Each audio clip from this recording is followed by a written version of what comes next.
We are 5 years away from entering the 21st century. Humankind stands on the edge of the interactive age. You have come a long way. But are you ready for the future?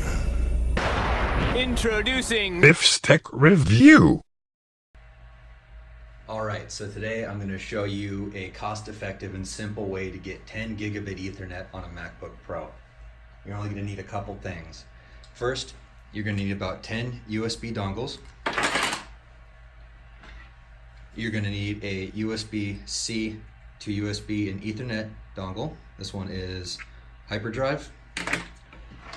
You're going to need a USB-C to USB.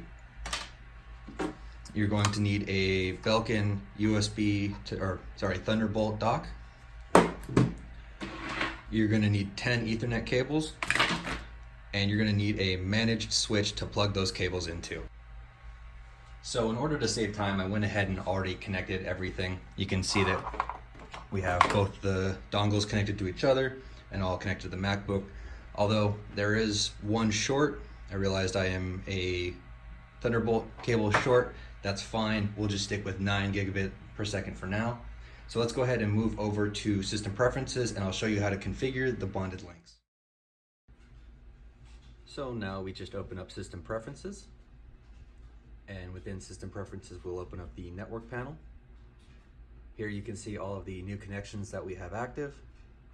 I'm gonna go to Manage Virtual Interfaces, create a new link aggregate, go through and select all the connections we've just added. Ignore the fact that there's only 8 and some of them are 10-100. We'll create the new aggregate, and there we go, a brand new bond. Now, if you had gone through and configured your switch the same way, I'm not going to show you how to do that. You would have a live 10 gigabit connection. Thank you for your attention. Now it's time to explore your inner realm.